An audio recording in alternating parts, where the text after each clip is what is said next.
আসসালামু আলাইকুম। সকাল ৯টা বেজে ২৫ মিনিট। আজ বুধবার। বাংলাদেশ বেতার কক্সবাজার স্থানীয় খবরে স্বাগত জানাচ্ছি রোজনা আক্তার রোজি। প্রধানমন্ত্রী শেখ হাসিনা নতুন উৎস থেকে বাংলাদেশে রোহিঙ্গাদের সহায়তার জন্য আরও তহবিল সংগ্রহের জন্য IOM এর প্রতি আহ্বান জানিয়েছেন। তিনি বলেন, যেহেতু বাংলাদেশে আশ্রিত মিয়ানমারের বাস্তুচ্যুত রোহিঙ্গাদের সহায়তার জন্য তহবিল কমে গেছে, IOM এর উচিত এই উদ্দেশ্যে আরও তহবিল সংগ্রহের জন্য নতুন অংশীদারদের খুঁজে বের করা। প্রধানমন্ত্রীর সরকারি বাসভবন গণভবনে গতকাল আন্তর্জাতিক অভিবাসন সংস্থা IOM এর মহাপরিচালক অ্যামি পোপ তার সঙ্গে সৌজন্য সাক্ষাৎকালে প্রধানমন্ত্রী এ কথা বলেন। বৈঠক শেষে প্রধানমন্ত্রীর স্পিচ রাইটার মোহাম্মদ নজরুল ইসলাম জানান, প্রধানমন্ত্রী ভাষাঞ্চরে রোহিঙ্গাদের স্থানান্তর করতে IOM-কে সহায়তা করার জন্য বলেছেন। ভাষাঞ্চরে এ পর্যন্ত ৩০ থেকে ৩৫ হাজার রোহিঙ্গাকে স্থানান্তর করা হয়েছে। বৈঠকে কক্সবাজারের রোহিঙ্গা ক্যাম্প পরিদর্শন করে IOM মহাপরিচালক প্রধানমন্ত্রীর কাছে রোহিঙ্গা ক্যাম্পের নিরাপত্তার বিষয়টি তুলে ধরেন। শেখ হাসিনা বলেন, তাঁর সরকার কক্সবাজারের রোহিঙ্গা ক্যাম্পে নিরাপত্তা নিশ্চিত করতে পর্যাপ্ত সংখ্যক নিরাপত্তা কর্মী নিয়োগ করেছে। এ সময় প্রধানমন্ত্রীর মুখ্য সচিব মোহাম্মদ তোফাজ্জল হোসেন মিয়া এবং প্রবাসী কল্যাণ ও বৈদেশিক কর্মসংস্থান মন্ত্রণালয়ের সচিব মোহাম্মদ রুহুল আমিন উপস্থিত ছিলেন। ষষ্ঠ উপজেলা পরিষদ নির্বাচনের প্রথম ধাপে আজ কক্সবাজারের ৩ উপজেলায় নির্বাচন অনুষ্ঠিত হচ্ছে। জেলার কক্সবাজার সদর, কুতুবদিয়া ও মহেশখালী উপজেলায় এ নির্বাচনে ভোট গ্রহণ হচ্ছে আজ। শান্তিপূর্ণভাবে নির্বাচন সম্পন্ন করতে সকল প্রস্তুতি সম্পন্ন করার কথা জানিয়েছেন রিটার্নিং অফিসার ও জেলা নির্বাচন কর্মকর্তা নাজিম উদ্দিন। সকাল ৮টা থেকে বিকেল ৪টা পর্যন্ত EVM পদ্ধতিতে এ ভোট গ্রহণ অনুষ্ঠিত হবে। আজ এসব উপজেলায় সাধারণ ছুটি ঘোষণা করা হয়েছে। ৩ উপজেলায় চেয়ারম্যান পদে ১১ জন, ভাইস চেয়ারম্যান পদে ৯ জন এবং মহিলা ভাইস চেয়ারম্যান পদে ৮ জন প্রার্থী রয়েছেন। উপজেলাগুলোর মোট ভোটার ৫,৭৭,৪৯৬ জন। মোট ভোটকেন্দ্র ২০৪টি। ভোটকেন্দ্রের শৃঙ্খলা রক্ষায় নির্বাহী ম্যাজিস্ট্রেট ও আইন শৃঙ্খলা বাহিনীর একাধিক টিম দায়িত্ব পালন করছে।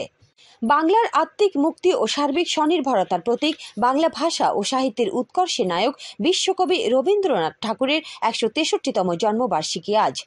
১২৬৮ বঙ্গাব্দের ২৫শে বৈশাখের এই দিনে জোড়াসাঁকোর ঠাকুর পরিবারে মহর্ষি দেবেন্দ্রনাথ ঠাকুরের ঘর আলো করে জন্মগ্রহণ করেছিলেন রবীন্দ্রনাথ।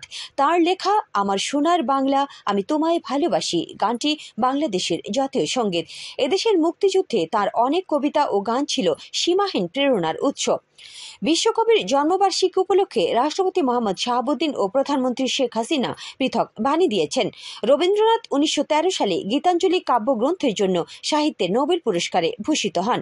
নানা কর্মসূচির মধ্য দিয়ে আজ নোবেল বিজয়ী এই বাঙালি কবিকে স্মরণ করছেন তার অগণিত ভক্ত।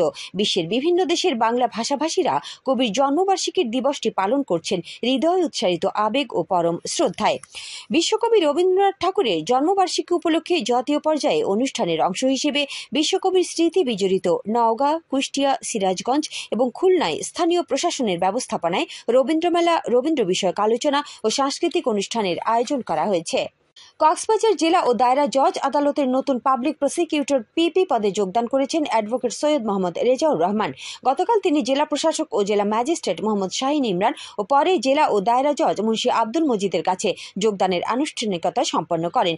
একই দিন সকাল থেকে তিনি জেলা ও দায়রা জজ আদালতে PP হিসেবে নিয়মিত দায়িত্ব পালন শুরু করেন। গত ৬ মে আইন ও বিচার বিভাগের সলিসিটর অনুবিভাগ থেকে কক্সবাজারের জেলা ম্যাজিস্ট্রেট মোহাম্মদ শাহিন ইমরানের কাছে প্রেরিত এক আদেশে অ্যাডভোকেট সৈয়দ মোহাম্মদ রেজাউর রহমানকে কক্সবাজার জেলা ও দায়রা জজ আদালতের নতুন পাবলিক প্রসিকিউটর পদে নিয়োগ দেওয়া হয়। জেলা ও দায়রা জজ আদালতের দায়িত্ব নেওয়ার আগে তিনি নারী ও শিশু নির্যাতন দমন ট্রাইব্যুনাল ২ এর স্পেশাল PP পদে দায়িত্ব পালন করেছেন। টেকনাফে ইয়াবা মামলায় আটক আবদুল্লাহ নামে এক ইয়াবা কারবারিকে যাবজ্জীবন কারাদণ্ড ও ৫০,০০০ টাকা অর্থদণ্ড দিয়েছে কক্সবাজার আদালত। অনাদায়ে আরও ৫ বছর সশ্রম কারাদণ্ড প্রদান করা হয়। গতকাল কক্সবাজারের অতিরিক্ত জেলা ও দায়রা জজ মোহাম্মদ সাইফুল ইলাহের আদালত এই কারাদণ্ড প্রদান করে। আবদুল্লাহ টেকনাফ সদরের মিঠাপানির ছড়া এলাকার বাসিন্দা রুহুল আমিনের ছেলে। রাষ্ট্রপক্ষের আইনজীবী কক্সবাজার জেলা ও দায়রা জজ আদালতের অতিরিক্ত পাবলিক প্রসিকিউটর মোহাম্মদ সুলতানুল আলম বিষয়টি নিশ্চিত করে বলেন, ইয়াবা মামলায় আটক আবদুল্লাহকে যাবজ্জীবন কারাদণ্ড দেওয়া হয়েছে।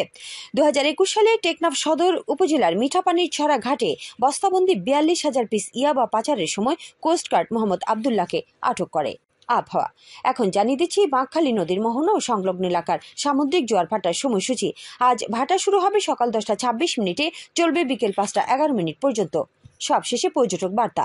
পর্যটন নগরী কক্সবাজারে আগত ভ্রমণ পিয়াসুদের সাগরের পানিতে নামার পূর্বে সাবধানতা অবলম্বন করার জন্য অনুরোধ করা হচ্ছে।